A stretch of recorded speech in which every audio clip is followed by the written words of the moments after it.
Welcome to my YouTube channel Science Gamma. আজ আমরা class 9-এর first unit টেস্টের সবচেয়ে গুরুত্বপূর্ণ একটা চ্যাপ্টার সূচক শুরু করব। তো সূচক চ্যাপ্টার শুরু করার আগে আমরা সূচকের কিছু নিয়মাবলী দেখে নেব।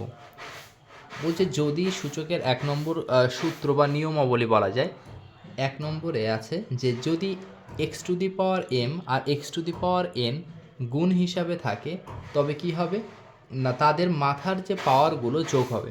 তার আগে বলে দিই যে এই যে এক্সটা আছে, তলায় যে সংখ্যাগুলো আছে, এদের বলা হয় হচ্ছে বেস, এদের বলা হয় বেস, আর বাংলায় বলা হয় হচ্ছে নিধান, বেস বা নিধান। এখন নিধান যদি একই হয় এবং তাদের মাথার পাওয়ার যেগুলো আছে, ঘাত যেগুলো আছে, সেইগুলো যদি একই বা আলাদা হয় তবে তাদের ওই পাওয়ারগুলো কি হয়, যোগ হয়।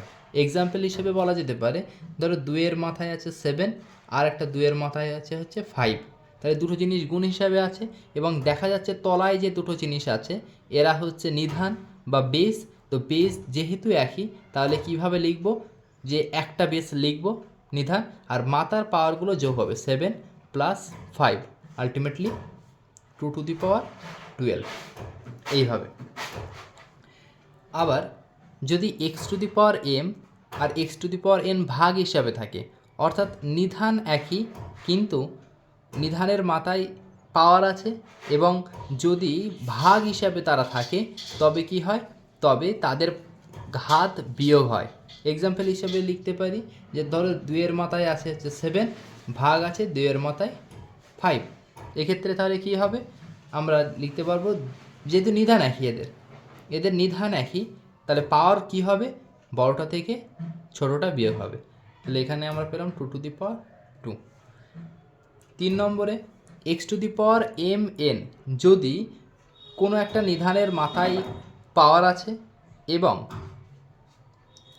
ব্র্যাকেটের উপরে আর একটা পাওয়ার আছে, যদি এরকম হয় তবে সেই ক্ষেত্রে কি হয়, পাওয়ার দুটো গুণ হয়। এটাও উদাহরণ দিয়ে বলি, ধরো 2-এর মাথায় 2 আছে আর হোল টু দি পাওয়ার 3 আছে, অর্থাৎ কোনো কিছুর মাথায় পাওয়ার, তার মাথায় আর একটা পাওয়ার, তাহলে উপরের পাওয়ার দুটো কী হবে, গুণ হবে, তাহলে 2 টু দি পাওয়ার 6। যদি দুটো জিনিস ধরো এক্স আর ওয়াই, তাদের পাওয়ার সেম, যদি পাওয়ার সেম হয় বা এইভাবে যদি ধরো 2 ইন্টু 3 এরা গুণ হিসাবে আছে আর ব্র্যাকেটের মাথায় আছে হচ্ছে 5, হোল টু দি পাওয়ার আছে 5, তাহলে কি হবে, এক্ষেত্রে যখন 2 ব্র্যাকেট থেকে বার হবে, এই ব্র্যাকেট থেকে যখন 2 বার হবে তো 2-এর মাথায়ও ঘাত চলে যাবে, আর যখন 3 ব্র্যাকেট থেকে বার হবে 3-এর মাথায়ও ঘাত চলে যাবে। তাহলে এটা যদি সহজ ভাষায় বোঝা হয় যে ব্র্যাকেটের মাথায় যদি ঘাত থাকে তবে ব্র্যাকেট থেকে বার হওয়ার সময় প্রত্যেকের মাথায় ইন্ডিভিজুয়ালি সেই ঘাতটা চলে যাবে। আর একটা সূত্র কি আছে, যদি x by y to the power যদি এম হয়, অর্থাৎ দুটো জিনিসের ভাগ হিসাবে আছে আর তাদের মাথায় হোল টু দি পাওয়ার কিছু একটা আছে, তবে তারা যখন বার হবে ব্র্যাকেটের থেকে, একই রকম ব্র্যাকেটের থেকে যখন বার হবে প্রত্যেকে পাওয়ার নিয়ে বার হবে। এখানে বলছে ওয়াই নট ইকুয়াল টু 0 হতে হবে, যদি ওয়াই 0 হয়ে যায় তাহলে কি হবে, কোনো কিছুর যদি লব বাই হর এবং হর যদি 0 হয়ে যায় তবে সংখ্যাটা তো অসংগত হয়ে যাবে, সেই জন্য বলছে ওয়াই নট ইকুয়াল টু 0 হতে হবে, এটার ক্ষেত্রে একটা শর্ত। আরও কিছু জিনিস আমাদের সূচকের অঙ্ক করার আগে প্রাইমারিলি জানতে হবে, যে √7, ধরো কোনো একটা সংখ্যা রুট আছে, ধরো √5, এরকম কোনো সংখ্যা যদি রুট আকারে থাকে তবে তাকে লেখা যায় সেই সংখ্যার মাথায় টু দি পাওয়ার হাফ আকারে, কারণ এখানে একটা 2 উজ্জ্ব থাকে, এখানে একটা 2 উজ্জ্ব থাকে এবং যখন আমরা রুটকে তুলে দিই তবে পাওয়ার আকারে লিখতে গেলে সেই সংখ্যার মাথায় হাফ লিখতে হয়, যদি কিছু না থাকে এখানে রুটের এখানে যদি কিছু না থাকে। একই রকমভাবে রুটের এখানে 3 থাকলে সংখ্যার উপরে যখন পাওয়ার লিখবো 1/3 লিখবো, রুটের এখানে যদি 4 থাকে একই রকমভাবে কী হবে, 7 টু দি পাওয়ার 1/4, অর্থাৎ 1 বাই আকারে রুটের এখানে যে সংখ্যাটা থাকবে সেই সংখ্যাটা লিখব। এগুলো হচ্ছে আমাদের সূচকের প্রাইমারিলি কনসেপ্ট বা নিয়মাবলী যেগুলো। এবার আমরা অঙ্কে চলে যাব। তো আমাদের প্রথম অঙ্ক আছে এটা, কোষে দেখি 2-এর 1-এর 1। তো প্রথম অঙ্কটা আমরা করছি, তবে সূচকের অঙ্কে মনে রাখতে হবে যদি কোনো বড় সংখ্যা থাকে, যে কোনো ধরনের বড় সংখ্যা যদি থাকে, যেমন এখানে 8 আছে, তারপর 16 আছে, নিধানে যদি কোনো বড় সংখ্যা থাকে তবে সেটাকে সবসময় সামথিংয়ের পাওয়ার আকারে লিখে নিতে হবে। এক্সাম্পল হিসেবে ধরো বলছি, ধরো 32 আছে নিধানে, 32 আছে, তো এটাকে কি করে নিতে হবে, 2 ইন্টু 2 ইন্টু 2 ইন্টু 2 এইভাবে ভেঙে তার পাওয়ার আকারে লিখে নিতে হবে। 2 কবার গুণ আছে 5 বার, তাহলে 2 টু দি পাওয়ার 5। যে কতবার গুণ থাকবে কোনো সংখ্যা তার মাথায় পাওয়ার লেখার সময় সেই সংখ্যাটাই হবে। যদি 2 3বার গুণ থাকে তবে আমরা লিখতে পারি 2 টু দি পাওয়ার কিউ, এরকমভাবে।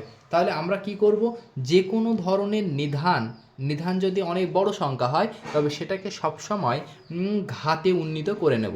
এটা হচ্ছে আমাদের সূচকের কাজ। তো এখানে আমরা দেখতে পাচ্ছি প্রথমে এর আগে যেটা শিখলাম যে যদি এখানে √3/7, ধর এখানে রুট আছে 3 আছে, তাহলে আমরা 7কে যখন লিখব পাওয়ার আকারে 1/3, একই রকমভাবে এখানটায় আছে আমাদের 5, তাহলে একে যখন আমরা লিখব তাহলে লিখতে পারি 8 টু দি পাওয়ার 1/5, মাথায় আছে 5/2 ইন্টু এখানটায় আছে আমাদের 16কে লিখতে পারি 2 টু দি পাওয়ার 4।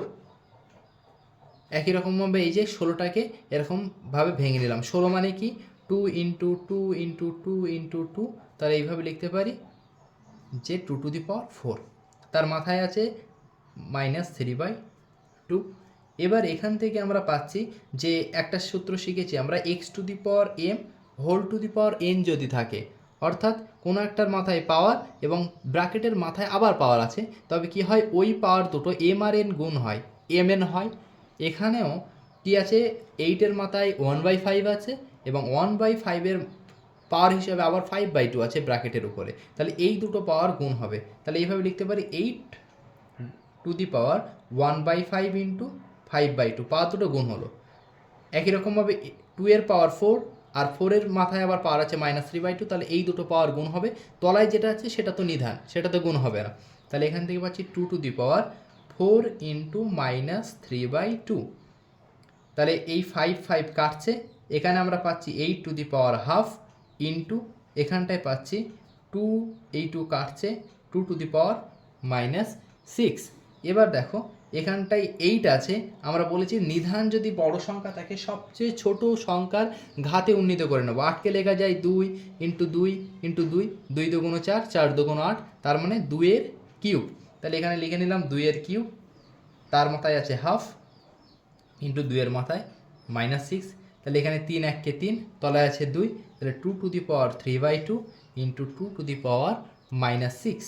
তাহলে এখান থেকে এবার দেখতে পাচ্ছি যে আমরা কী সূত্র শিখেছিলাম, x to the power m into x to the power n, এরকম যদি থাকে তবে কি হবে, নিধান যদি একই হয় পাওয়ার দুটো যোগ হয়, একটা নিধান লিখব আর তাদের পাওয়ার দুটো যোগ হবে। তাহলে এখানে নিধান একই, নিচে সবার 2 আছে, তাহলে একটা 2 লিখব আর তাদের পাওয়ার দুটো যোগ হবে 3/2 -6।